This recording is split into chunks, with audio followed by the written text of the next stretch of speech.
Acho que no programa nós colocamos o nome de trabalho e fé. E aí eu já peço a permissão, né, de colocar uma palavrinha aí que é chave para todos nós nesses dias de FEFIC, que é cultura, né?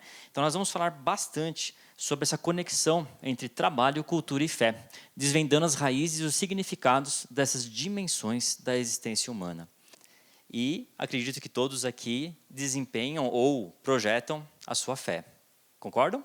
Estamos juntos nisso? Então vamos começar uma jornada aqui. Infelizmente, em alguns meios, nós ainda ouvimos que o dinheiro é a raiz de todos os males. Quem já ouviu uma pregação sobre isso, coisa do tipo, né? Pois é, muita gente ainda traz esse tipo de erro, né? A Bíblia não fala nada disso. A Bíblia diz que o amor ao dinheiro é a raiz de todos os males. Eu tenho um pastor amigo que ele sempre diz, quer ver o diabo, fica sem dinheiro, né? Então, o dinheiro pode ser uma bênção. Ele não é uma bênção em si mesmo, porque ele é algo inanimado. A Bíblia nos diz que nós santificamos as coisas, ou não, né? Então, nós ainda temos uma visão corrompida sobre dinheiro, e nós vamos fazer uma jornada hoje, e esse é o convite que eu faço para vocês, né? Acho que todo mundo aqui gosta de uma boa história bem contada e de uma jornada a outros tempos imundos, né? Então nós vamos começar uma jornada porque a Bíblia também nos dá uma outra dica. A Bíblia nos diz, não digam que o passado foi melhor do que os dias atuais, porque isso não é dado aos sábios. Isso está escrito em Eclesiastes. Então os tempos passados, ok, mas nós não devemos ficar presos de uma forma saudosista àquilo que a gente acha que foi bom.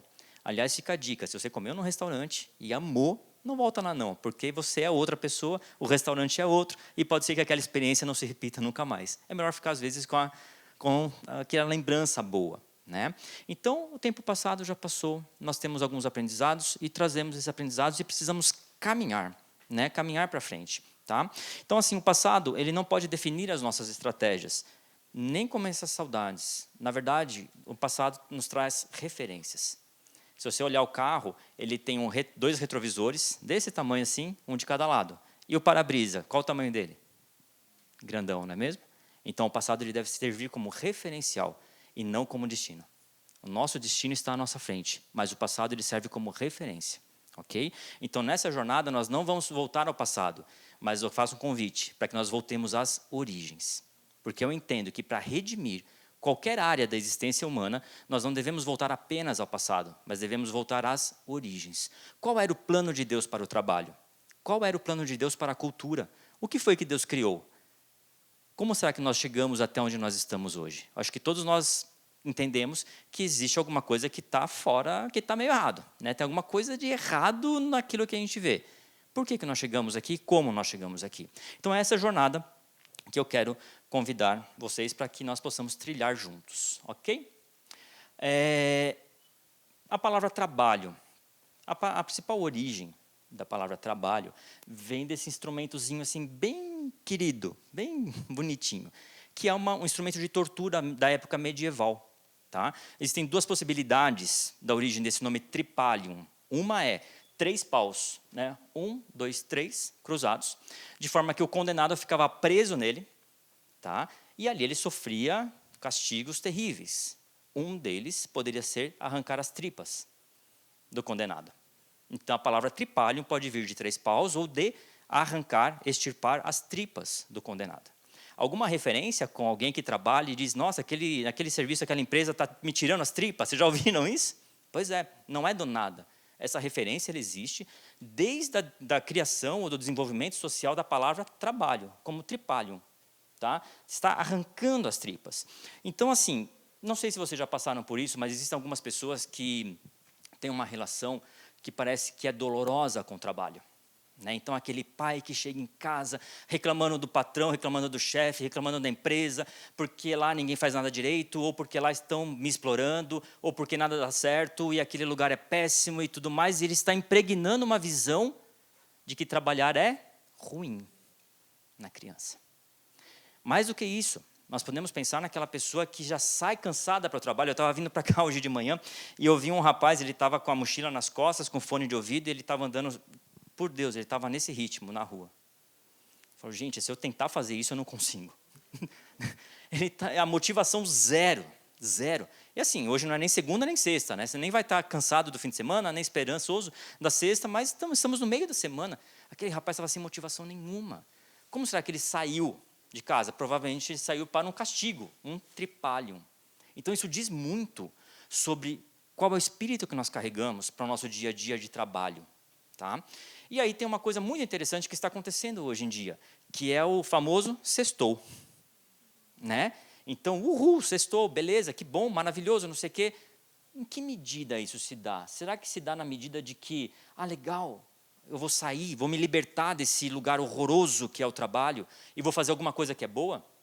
Será que a gente começa a se condicionar a viver pela sexta, esperando a sexta? Assim como muitas pessoas esperam o dia do pagamento, assim como muitas pessoas esperam o dia das férias, assim como muitas pessoas esperam e no fim talvez a gente esteja torcendo para acabar a vida.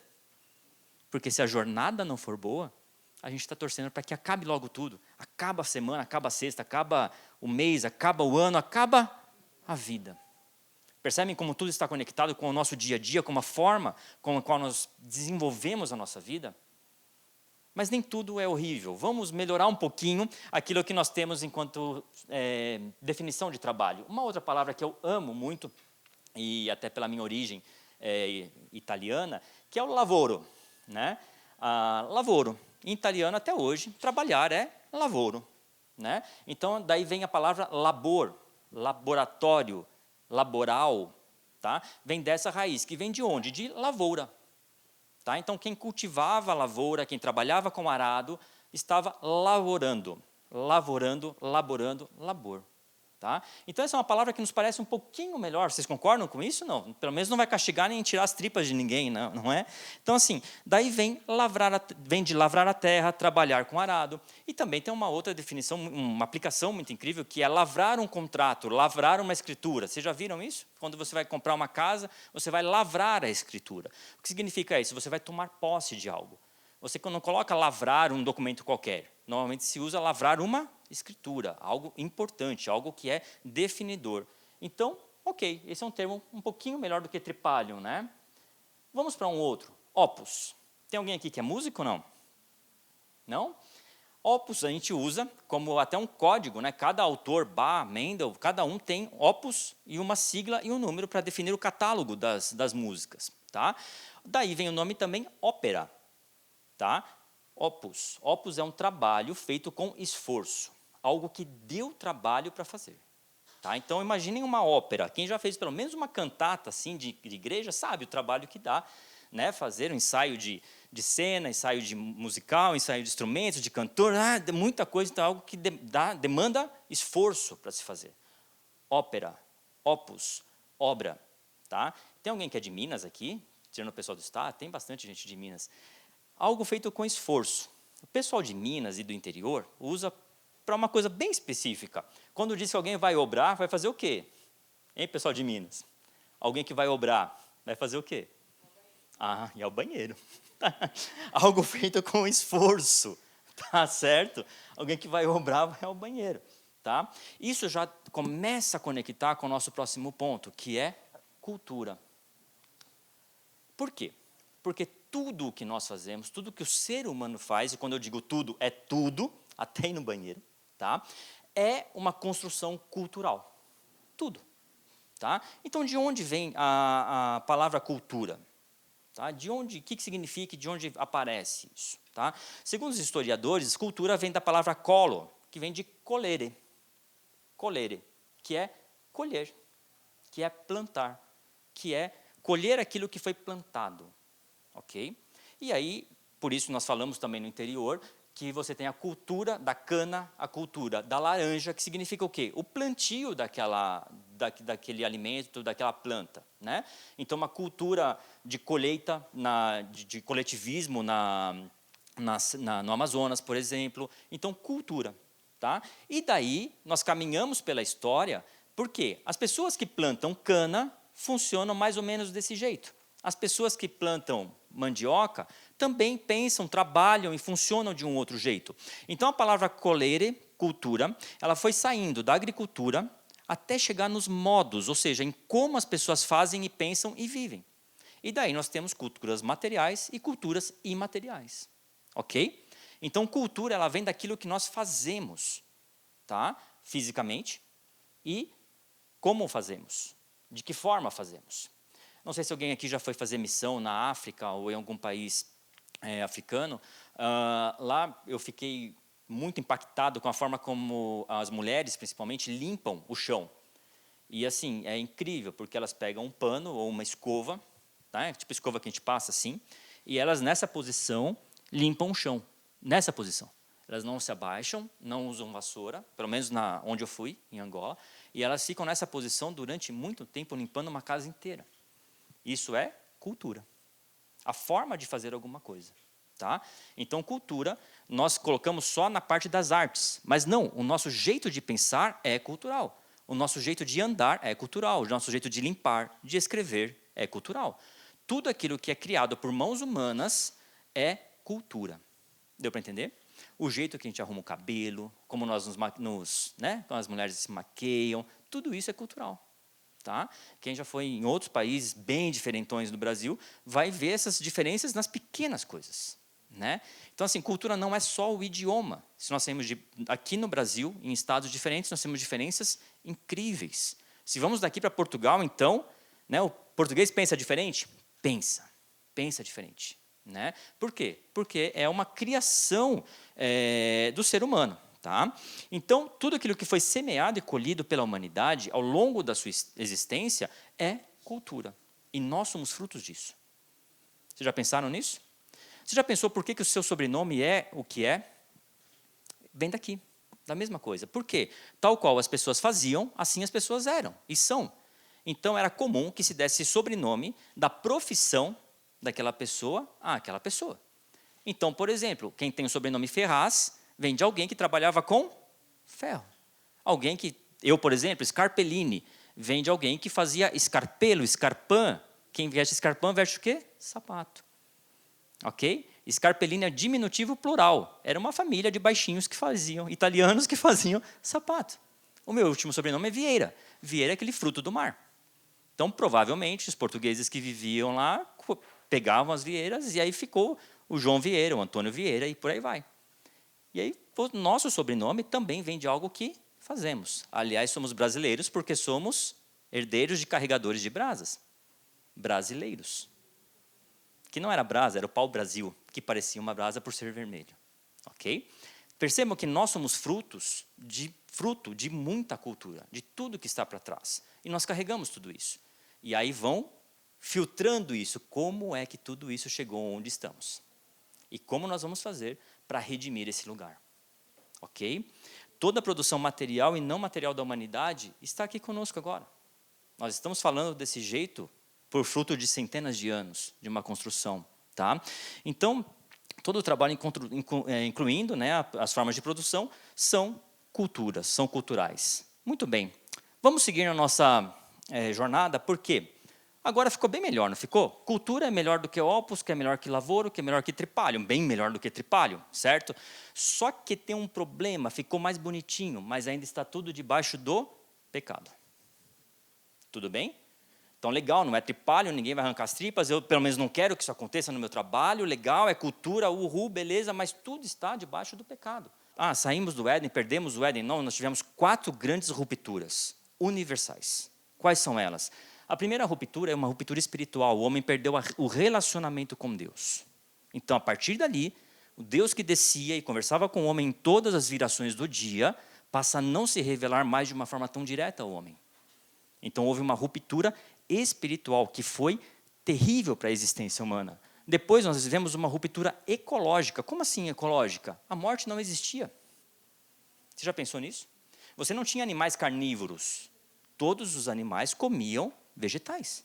Nós tínhamos uma outra dinâmica do corpo, dos corpos vivos, tá, dos animais, e a coisa toda funcionava de outro jeito. Essa ruptura ecológica nós trazemos nos nossos corpos desde o momento que nós nascemos. Existe uma enzima que está no esperma, que já carrega a morte. Então, do momento que você foi gerado, você já carrega a morte. Não carregávamos antes dessa ruptura espiritual. Outra ruptura, a ruptura social. Adão disse, não fui eu. Né? Foi essa mulher aí que você me deu que fez esse auê todo, uma ruptura social. a partir dali você tem a origem, talvez, do feminismo, será? A origem de pensamentos deturpados sobre as funções de quem Deus criou? Ruptura social. E, por fim, uma ruptura psicológica. Adão se escondeu. Quem se esconde de Deus? E Deus pergunta para Adão, Adão, onde você está? Deus sabia onde Adão estava. Se a gente fosse fazer um quadrinho com isso, daria para fazer, Adão, onde você está com a cabeça, de achar que você vai se esconder de mim, de achar que eu não estou vendo o que está acontecendo. Uma ruptura psicológica, em que nós nos vemos de uma forma diferente daquela que nós somos, às vezes para mais, às vezes para menos. Uma ruptura psicológica. E todos nós estamos dentro desse mundo porque o Senhor não nos tirou desse mundo, mas Ele está conosco. Ok? Tá, e aí, o que a gente faz então? Vamos lá? Quais as saídas que nós temos para isso? E só lembrando de uma coisa, né? Deus pega Adão, faz Adão, coloca dentro do Éden para um motivo muito interessante. Anota aí, você vai ler depois Gênesis 2,15. Deus faz o Éden, Deus faz Adão. Em Gênesis 2,15, nos diz assim, que Deus coloca Adão no Éden para o lavrar. Lembra do lavoro? Lavrar e guardar. Adão tinha essa função, de lavrar e guardar. Então, peraí. Então, Deus fez o trabalho? Sim, Deus fez o trabalho. E colocou Adão dentro do jardim para trabalhar, para lavourar. Então, Deus não faria algo que seria tirar as tripas, certo? Porque tudo que Deus fez era bom. Ok? Então, como que nós chegamos onde nós estamos? Vamos lá, então. Entendemos de onde viemos, entendemos que a cultura é algo que envolve tudo aquilo que nós fazemos, né? Então, eu cultivo, né? E nós cultivamos o tempo todo. Tá? Então, é fundamental nós entendermos que cultura tem a ver com tudo o que nós fazemos. Por quê? Cultura tem a ver com aquilo que nós cultivamos. Acho que ninguém aqui trabalha na lavoura. Trabalha? Na agricultura? Não. Mas todos nós cultivamos. Você planta algo todos os dias e você espera colher algo no tempo certo. Se eu colho feijão, eu vou colher no tempo certo. Acho que 2 meses, não sei. Se eu planto maracujá, 6 aninhos para colher. E por aí vai. Então, eu espero colher as coisas no tempo certo. Então, todos nós cultivamos, ok? Todos nós esperamos colher, beleza. E todos nós cultuamos. Como assim, pastor? Como todo mundo cultua? Sim. Sabe por quê? Culto e cultivo têm a mesma origem. Eu cultuo enquanto eu cultivo. E eu cultivo na medida da cultura que eu carrego. Está claro isso? Nós somos feitos para adorar. O homem foi feito para adorar. Então, nós adoramos o tempo todo. A grande pergunta é, a quem eu estou adorando? Ok? Mas espera aí, então tem a ver o culto com cultura, com cultivo? Tudo a ver. Qual é o problema? Um dos problemas. Nós achamos que nós vamos ao culto. Né? E a gente canta, nós abrimos esse culto. Pois é, e acha que ali começou o culto. Não, o nosso culto, ele não termina. Porque simplesmente nós cultuamos o tempo todo. A dúvida, a questão que fica é a quem nós cultuamos. Então, nós precisamos entrar num processo de redenção de cada um desses níveis. Cultura, cultivo e culto. E aí nós vamos bater lá na origem, nessa palavrinha aqui em hebraico. Alguém lê hebraico? Não? Tranquilo? Então é nós, vamos lá. Essa palavrinha se chama avodá. Fala comigo, avodá. Avodá. Quando nós lemos lá em Gênesis 2,15 que Deus colocou Adão no Éden para cultivar e guardar, Deus colocou Adão no Éden para avodar e cuidar do jardim. Avodar. Nós podemos traduzir então avodar como trabalho, como serviço. E aí é interessante, trabalho, serviço, obra, labor, lavoro, quer dizer tudo isso. Mas lembra que em inglês, quando você vai montar um culto, você vai passar o set list, enfim, nós fazemos, quando tem lá a programação do culto, o americano ele coloca um nome para isso, ele coloca service, né? Então, serviço matinal de culto, serviço noturno de culto, vespertino. Então, no inglês, está bem perto do significado de avodar, quando ele envolve adoração. A palavra avodar não é adoração, tem uma palavra em hebraico para adoração, mas avodar é o serviço para a adoração. E aí você imagina que a gente usa o termo levita, né? Não é ninguém levitando, não é ninguém, mas qualquer cantor virou levita, né? Vamos pensar um pouquinho na função do levita. O levita fazia avodá, o serviço para o culto. E a gente acha que era só passar som. Não. Na época do tabernáculo, ele precisava carregar o tabernáculo inteiro desmontado. E tinha todo um processo, uma ordem, uma sequência de forma para montar o tabernáculo. Então, quando a gente lê lá, o povo de Israel desmontou o tabernáculo e acampou em tal lugar. Depois desmontou e foi para outro canto. Legal, a gente lê e passa batido. Legal, desmonta aquilo. 12 camadas de cortina pesadíssima, carrega nos ombros do jeito certo, na forma correta. Beleza, montou? Ok, agora você precisa bater o animal, trazer o animal, fazer o altar, colocar o fogo do jeito certo, não deixar o fogo apagar. Service, avodá. Tudo isso faz parte da adoração. E no templo resolveu, né? Não, você tinha famílias de levitas que eram encarregados pelas portas, encarregados do cântico. E é muito interessante que nós lemos que a família que foi encarregada dos instrumentos, eles foram assim encarregados porque eles eram entendidos naquilo. Então eles eram bons naquilo que eles faziam. Só que não era só tocar, eles precisavam também fazer os instrumentos.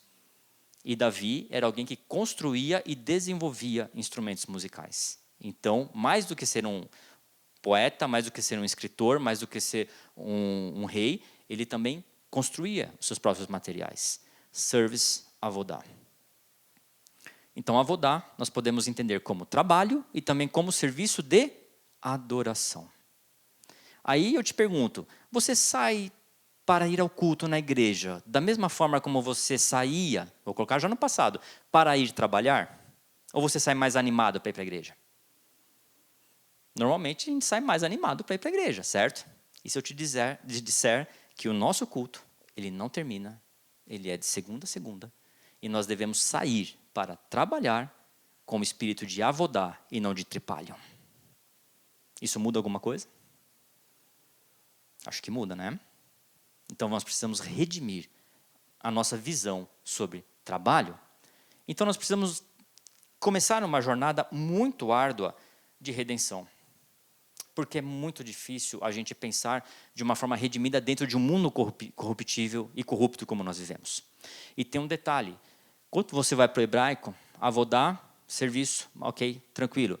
Mas sabe como é que se fala idolatria em hebraico? Avodá zará. Ou seja, uma leve adição te tira de um trabalho abençoado por Deus para a idolatria. E é por isso que é possível fazermos um culto em nome do Senhor Jesus e mesmo assim ele ser um culto idólatra. Porque uma pequena pitadinha de fermento pode levedar toda a massa. Ok? Então, nós estamos aqui hoje para começarmos a redimir esse lugar. Então, vamos lá. Redimindo cultura. Tá? Em Colossenses 1,16, e aqui vamos para a Bíblia, Colossenses 1,16 nos diz assim: porquanto nele foram criadas todas as coisas no céu e na terra, as visíveis e as invisíveis, sejam tronos ou dominações, sejam governos ou poderes, tudo foi criado por ele e para ele. Em grego tudo é tudo. Em hebraico tudo é tudo. Todas as coisas, todas. Não é só aquelas que a gente acha que é santa, não. Tudo foi criado por ele e para ele. Ok? A criação foi feita para adorar, tudo adora, nós adoramos. Tá? Toda a obra da existência humana é uma construção devocional. Toda.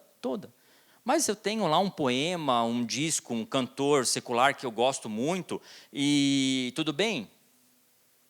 Aí é você com Deus. A questão é, tudo foi feito para adorar algo ou alguém. Inclusive, o que foi feito em nome do Senhor. Foi feito para adorar algo ou alguém. Se Deus quiser, foi feito para adorar ao Senhor. Porque pode ser em nome dele e não o adorar. Ou pode ser como o livro de Esther, que nem tem o nome dele, mas o adora e mostra a provisão dele. Perceberam? Quando a gente fala de redimir cultura, é redimir tudo o que nós fazemos. Tudo. A sua roupa adora o Senhor. Você fala, não, pastor, de jeito nenhum. Se não fosse assim, Deus não tinha se preocupado com a roupa que o sacerdote vestia. Deus não tinha se preocupado com os adornos que o sacerdote vestia. Para que aquilo? Porque tudo adora ao Senhor. Tudo adora. Tomara que tudo adore ao Senhor nas nossas vidas. A forma como você se maqueia, a forma como você fala, a forma como você anda, adora a alguém. Pode ser a você mesmo, pode ser a alguém para quem você se montou, fez o seu make, Você trabalha adorando alguém. Se você trabalhar pelo dinheiro, você está adorando o dinheiro. Se você escrever um livro cristão pelo dinheiro, a quem você está adorando? Ao dinheiro. Se você escrever um livro cristão para promover o seu nome, para mostrar que você é inteligente, criativa, você está adorando a quem? O seu próprio ego. Para quem nós estamos escrevendo? Para quem nós estamos compondo? Para quem nós estamos trabalhando? Com que espírito nós estamos fazendo aquilo que nós fazemos? Redimindo a cultura. Então percebam que não é simplesmente a forma da cultura, não é simplesmente o conteúdo da cultura, mas é como e por quais intenções nós fazemos o que fazemos. Consegue entender a diferença e onde isso vai? Isso sai do estético e vai para dentro do coração, vai para dentro das intencionalidades de quem faz e por que faz. Isso, a gente começa a tocar na redenção cultural. Redenção do cultivo, aquilo que nós fazemos para ganharmos realmente, para ganharmos o nosso sustento, ok? Redenção do cultivo. O trabalho criativo é uma centelha da presença de Deus nas nossas vidas. Você já pensou nisso? Nós fomos seres criados, nós somos seres criados. Nós somos incapazes de criar ex nihilo. O que é ex nihilo? É criação a partir do nada. O único ser, se é que podemos chamar de ser, mas o único que pode criar algo a partir do nada é Deus. Espera aí, mas eu criei uma história a partir do nada. Não, você criou uma história a partir das bagagens culturais que você traz até hoje. A partir da sua vida pessoal que você viveu até hoje. E se você for visitar esse livro daqui a anos, essa música daqui a anos, esse poema daqui a anos, você vai falar, nossa, mas hoje eu faria diferente. É óbvio. É claro, porque você viveu outras experiências, você leu outras referências, então você faria outra coisa, evidente. Tá certo? Nós somos capazes de transformar aquilo que nós sabemos, de transformar aquilo que nós conhecemos. Mas toda criatividade é uma centelha, uma fagulha de Deus em nós, do Deus Criador em nós. Nós não somos capazes de criar nada, mas por Ele nós somos capazes de falar idiomas que nunca foram ouvidos por ninguém, de ir a lugares que nunca ninguém foi, de visitar universos nunca visitados por ninguém. Porque a Bíblia nos diz que pela palavra dele os universos foram feitos, os mundos foram formados. Então, pela palavra dele, você pode visitar universos que jamais foram visitados.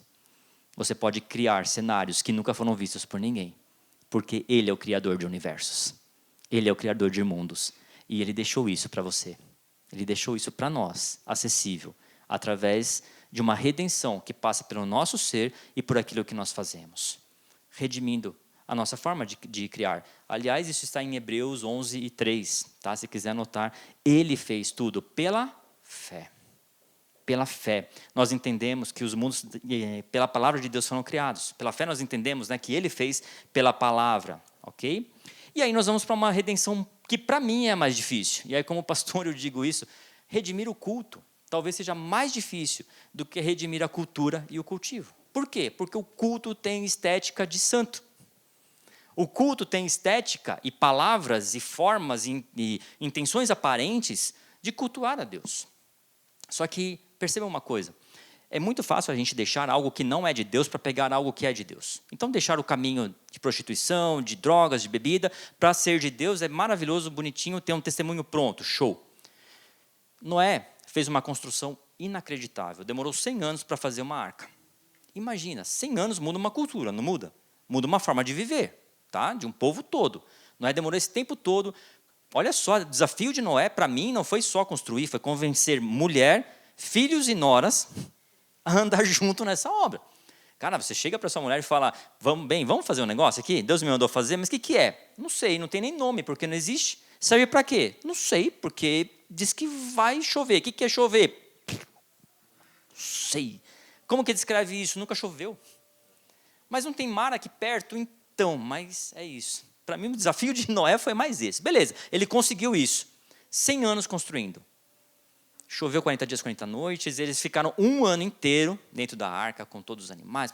Beleza, baixou, tá, saiu a pomba, tal, desceram da arca, legal. Noé, agora você vai fazer um altar e povoar a terra.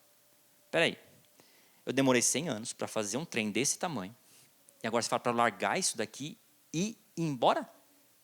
Mas a arca não é de Deus? A arca não salvou a humanidade? Sim. E agora? Deixa. Deixar aquilo que é de Deus para entrar no novo lugar de Deus é mais difícil do que deixar o que é do diabo para ir para onde Deus te chamou. Então pode ser que aquilo que você desempenhou até hoje não seja o que você vai continuar desempenhando daqui para frente. Pode ser que aquilo que você desempenhou em nome do Senhor Jesus não seja mais aquilo que vai te levar para outro lugar. Porque pode ser que aquilo que te trouxe até aqui não seja capaz de te levar daqui para frente. Qual é o segredo aqui? É o segredo que Abraão nos ensina. Eu não preparei isso, né? Mas pastor não tem jeito. Eu falei, eu vou colocar pouca Bíblia, mas não tem jeito. Deus mandou Abraão sacrificar Isaac, não mandou? Quem que mandou? Deus. Ele pega o jumento, os servos, pai, Isaac, lenha, fogo, beleza, vamos sacrificar, beleza, vamos subir. Gente, me fala o tempo, como é que eu estou? Tá tranquilo? Então tá bom. Vamos lá, vamos. Deixa os servos ali, Isaac carrega a lenha, pau, vamos embora, subiu. Põe Isaac em cima do altar, levanta o cutelo e Deus fala, opa, parou, não sacrifica. Qual é o desafio? Continuar ouvindo o que Deus está mandando você fazer.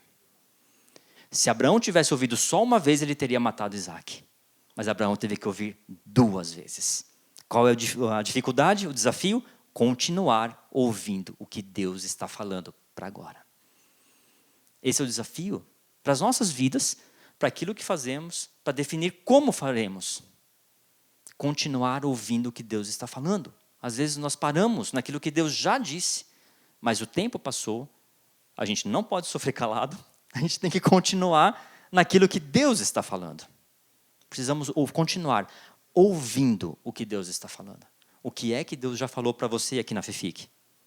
O que você já ouviu de inédito de Deus aqui na FEFIC? Eu ouvi um monte de coisa. Eu ando com meu bloquinho de notas aberto porque a cada pessoa que eu paro para conversar, um monte de ideia. A cada livro que eu abro, um monte de ideia. Nós estamos em um lugar criativo. E a gente vai terminar com essa percepção clara, se Deus quiser, na nossa mente, nós somos sacerdotes. E como sacerdotes, nós alteramos ambientes, nós criamos ambientes, tanto no papel quanto aqui, na realidade. E nós estamos em um ambiente criativo. Ali, com todos aqueles criadores, nós carregamos um espírito de criação. Então, bota a sua antena para funcionar. Põe a sua antena para cima. Porque essa unção está derramada sobre esse lugar. Lembra no rádio?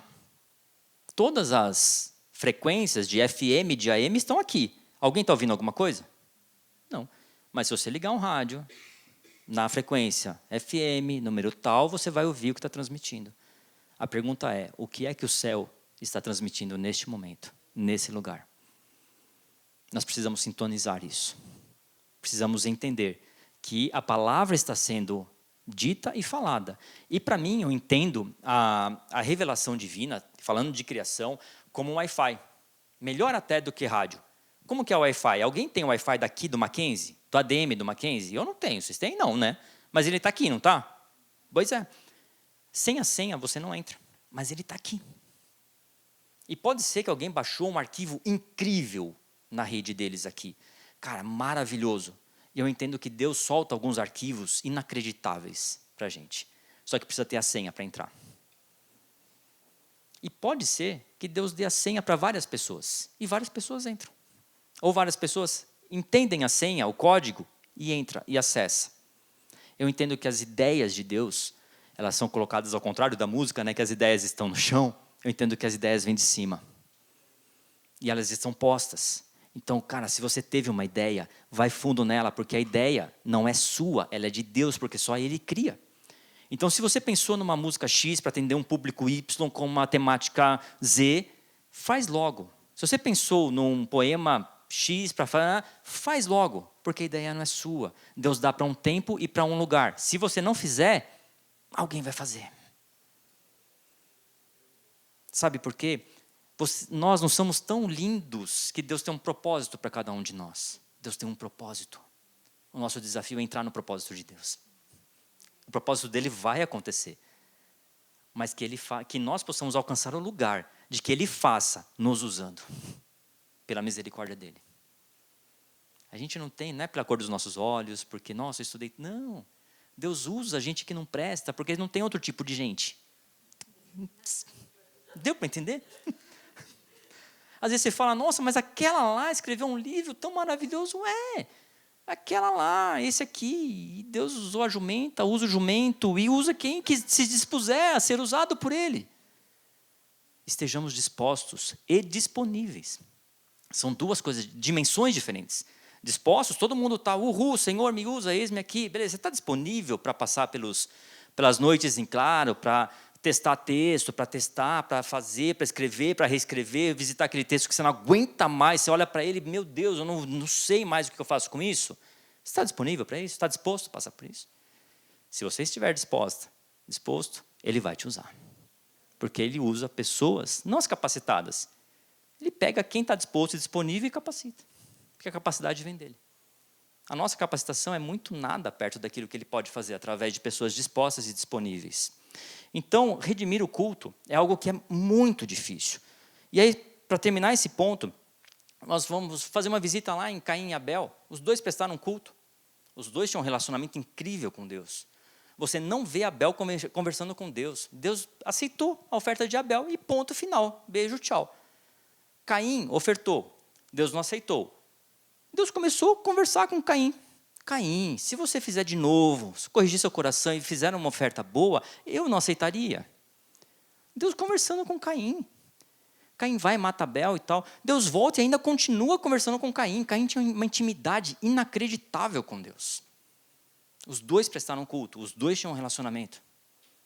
Caim ainda foi negociar com Deus, vão me matar. Deus, não vão te matar, vou colocar um sinal em você e tal.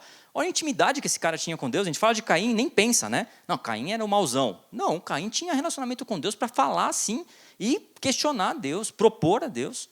Falar, vão me matar. Não. Olha só. Então quer dizer que dois cultos para Deus, um é aceito e o outro não? Sim. Pessoas que tinham um relacionamento com Deus, um aceito e o outro não? Sim. É isso. Por quê? Porque a motivação estava errada. Abel pegou aquilo das primícias da criação e ofertou. Caim, pode ler lá em Gênesis. Depois, ao cabo de dias, o que dá a entender? Que Caim ofertou aquilo que sobrou. Caim ofertou aquilo que já estava meio velho e ofertou a Deus. Qual a nossa motivação ao cultuar? Qual a nossa motivação ao escrever? Qual a nossa motivação ao falar? A redenção do culto, para mim, é mais difícil, porque ela envolve uma questão muito importante. Fé. Fé. Esse ponto é incrível. Sem fé, não dá. Não dá para adorar a Deus, não dá para cultuar, não dá para fazer nada, certo? Vamos lá, e agora eu convido a você, se tiver o seu celular aí, Hebreus 11:1. Porque a gente precisa dessa base para a gente conseguir entender algumas coisas. Hebreus 11:1 diz assim, a fé é a certeza de que vamos receber as coisas que esperamos e a prova de que existem coisas que não podemos ver. Coisas que não podemos ver? Na época, Lucas ou Paulo, enfim, quem quer que seja que tenha escrito o livro de Hebreus, talvez isso não fosse algo muito claro, precisava de fé para isso. Hoje nós temos um monte de coisa aqui que a gente não pode ver e todo mundo concorda com isso sem problema nenhum, certo? Né? Alguém que passa, nossa, será que tem ácaro nesse... Você não está vendo, mas você sabe que existe, tá certo? Então, em Hebreus nós estamos lendo sobre ciência, porque Deus fez todas as coisas. Hebreus 1, ciências. 2, foi pela fé, Hebreus 11, 2 agora, foi pela fé que as pessoas do passado conseguiram a aprovação de Deus hoje, mas lá no começo eu falei para não ficar olhando para o passado com saudosismo, não é isso? Mas como referência, as pessoas do passado conseguiram a aprovação de Deus. Por quê? Pela fé. Que haja um batismo de fé sobre a vida de vocês nessa tarde. Que nós possamos receber fé para escrever, fé para ver universos, ver para ouvir músicas e sair correndo para transcrever, para não perder do ouvido. Fé para ficar com um gravadorzinho do lado da cama de noite, porque ele vai revelar histórias nunca antes contadas. Faz a experiência. Não durma sem um bloquinho de notas do lado da sua cama. Ore antes de dormir, porque Ele vai te visitar e vai te revelar coisas inimagináveis, universos jamais pensados. Ele é o Criador de todas as coisas. Cultura. Verso 3. E pela fé entendemos que o universo foi criado pela palavra de Deus e que aquilo que pode ser visto foi feito daquilo que não se vê. Precisou de centenas de anos para a física quântica dizer a mesma coisa, do mesmo jeitinho. Tudo foi feito daquilo que não se vê. A física também já atingiu isso. E é um consenso. Tudo foi feito, tudo que é visível foi feito daquilo que não é visível. Verso 4. Foi pela fé que Abel ofereceu a Deus um sacrifício. O que Abel ofereceu? Um service. Um sacrifício de adoração. Abel ofereceu um sacrifício melhor do que o de Caim. Então o culto pode ser bom, ruim, pode ser melhor ou pior. Ok? A depender do culto? Não, depender de quem faz. Tá? Pela fé ele conseguiu a aprovação de Deus como homem correto, tendo o próprio Deus aprovado as suas ofertas. Por meio da sua fé, Abel, mesmo depois de morto, ainda fala. Eu quero que você pense bem sobre isso. Pela fé, Abel, depois de morto, cara, Abel foi o primeiro homem a morrer. Você está entendendo isso? Está entendendo isso? Abel, pela fé, depois de morto, ainda fala. O que um escritor quer? Ele quer ser ouvido depois que ele morrer. Senão você só fica falando aqui, beleza. Quando morrer, morreu. Quando você escreve alguma coisa, quando você compõe uma música, o que você espera? Que aquilo se perpetue ao longo da sua existência e para além da sua existência. Mas é pela fé. Pela fé, você vai conseguir isso. Uma cultura redimida só é possível através da fé. E a fé fala muito de ver, né? De olhar. Só que deixa eu te falar uma coisa. O olho humano é uma construção incrível de Deus. Não tem como o olho humano ser desenvolvido ao longo de milhares e milhões de anos. Deus fez do jeitinho que Ele é. Só que tem uma característica, como tudo que Deus fez, tem uma característica. Vocês estão me vendo no passado. Vocês não me estão me vendo no presente. Como assim? Bugou agora.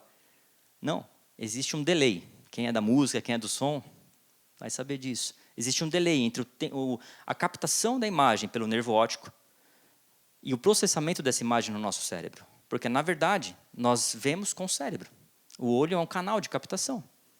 Esse delay de 2 milissegundos faz com que você e eu só consigamos ver no passado pelos olhos da carne.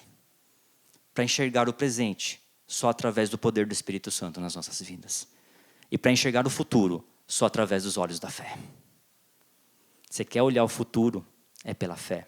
Você quer entender o presente, aquilo que está escondido, só através do Espírito Santo de Deus. Mas tudo isso está disponível para nós, se nós conseguirmos redimir a forma como nós cultuamos e aquilo que nós fazemos. Para ver o futuro, só pela fé. Mas nós vivemos em um mundo que tem muitas fés. Em um mundo que tem fé de tudo quanto é jeito. Em um mundo líquido, que todo mundo tem fé, e muitas vezes a fé cristã foi condicionada a um catálogo de boa índole, de boa moral e coisas do tipo. Então, se você for bonzinho, você vai para o céu. Isso é um fato? Não. Não. Só pela graça nós somos salvos. Não é por obras, só pela graça. Então, infelizmente, houve também uma corrupção, e perceba a corrupção do culto, como ela vai muito fundo. Então, se você for bonzinho, pagar tudo em dia, não falar palavrão, você vai ser um bom cristão. Então, você pode ser um bom cidadão, você pode ser um bom pai, mas mesmo assim, ir para o inferno bonitinho com tudo isso. Por quê? A salvação é só pela graça. Para que nós possamos redimir a cultura, é pela fé. É pela fé. Em um mundo caído, em um mundo relativizado, nós precisamos entender que existe uma verdade. E essa verdade tem nome, e a verdade é Jesus Cristo. Então, para nós redimirmos a cultura, nós precisamos entender que a verdade não é apenas um conceito, não é uma lista de entendimento filosófico. A filosofia vai estudar muito sobre verdade, e é incrível, eu amo isso. Daria para a gente falar mais 1 hora tranquilo sobre os conceitos de verdade. O que é verdade para o grego, o pensamento romano, e voltar lá na origem também. Mas a verdade é uma pessoa, Jesus Cristo. E a nossa cultura precisa refletir a verdade que Ele é. Aquilo que nós fazemos e tudo o que fazemos, e como nós fazemos, e a intencionalidade com a qual nós fazemos, precisa refletir a essência de quem Ele é. Nós somos e devemos ser cristãos. Isso significa que somos pequenos cristos. Miniatura de Cristo. A melhor miniatura é aquela que reflete tudo o que o original é. Eu e você fomos feitos à imagem e semelhança dele. Isso é arte pura, não é? É incrível isso. Eu amo isso. Muitas vezes, e vocês sabem disso, a verdade não dialoga com a lógica. Sabe aquela frase que vendo não acredito? Pois é. Para você escrever uma história, tem que ter lógica, né? Senão alguém vai ler isso aqui e vai falar, nada a ver, maluco, esse cara tem um déficit de atenção incrível. Pois é, porque a ficção, ela dialoga com coisas que não precisa ser a lógica. Aliás, que precisa de lógica, né? A realidade não dialoga com a lógica, a verdade não dialoga com a lógica. E nós entramos em batalhas inúteis querendo defender a verdade. A verdade não precisa ser defendida. A apologética é muito legal. A verdade só precisa ser exposta. Ninguém ficou em cima do monte Caveira falando Jesus, Jesus. Não, todo mundo ali, quem estava gritando era para crucificar ele. Só precisa de uma coisa para a verdade, que ela seja exposta no alto, como ela é, para que todos vejam. Se ela for exposta, a verdade por si só cura, redime as áreas da sociedade, redime a música, redime as artes, poesia e tudo mais.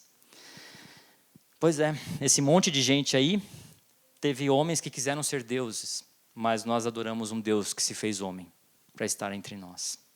E Ele está aqui, hoje, e Ele está com você nos seus processos criativos. Tá?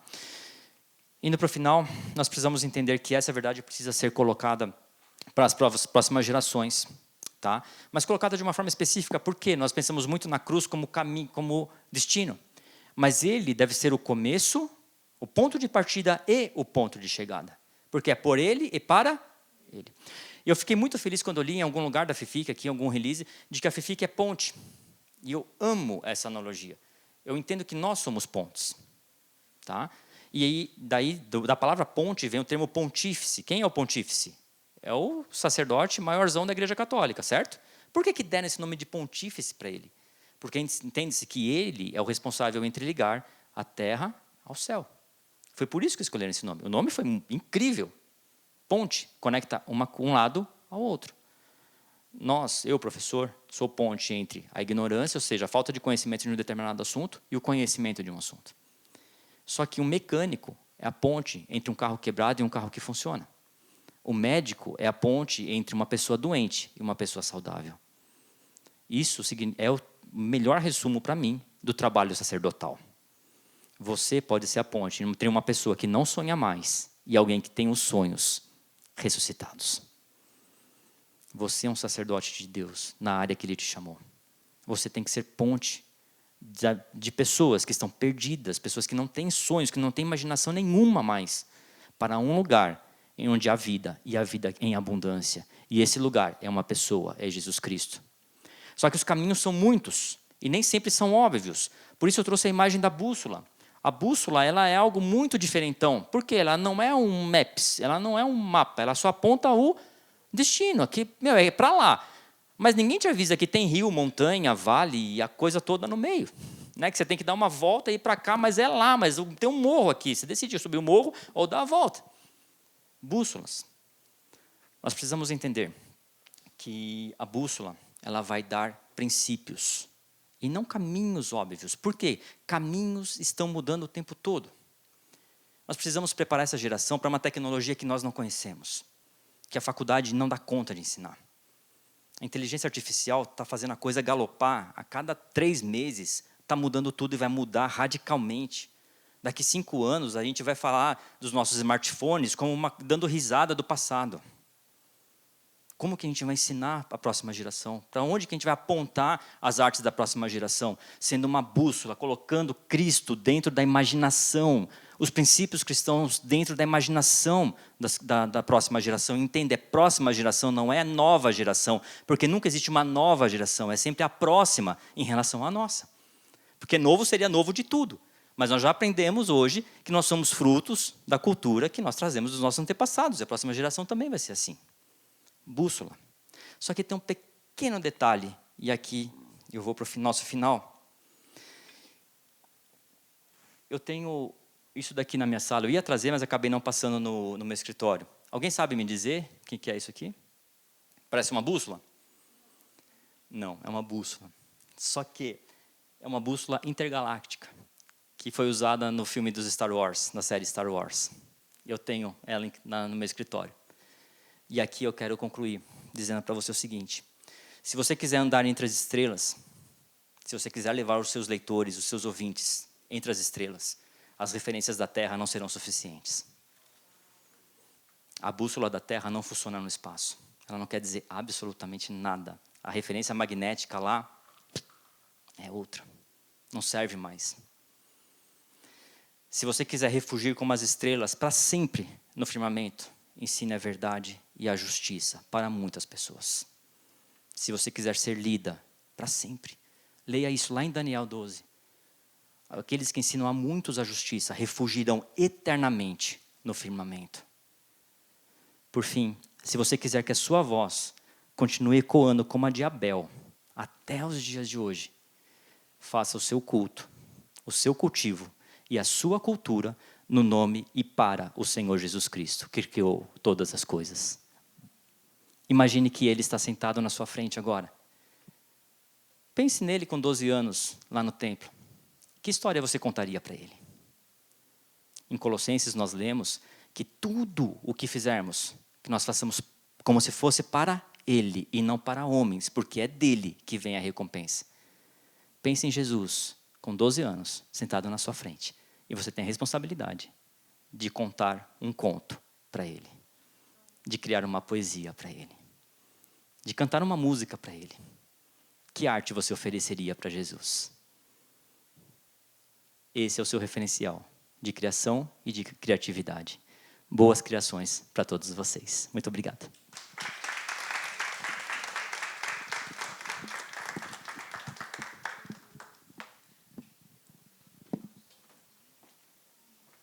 Pastor, muito obrigada. Estou emocionada. As frases. Sim. Está todo mundo emocionado. Ainda botei um efeito tipo Star Wars para entrar assim? Sim. Se quiser refugir como as estrelas para sempre no firmamento, ensine a justiça.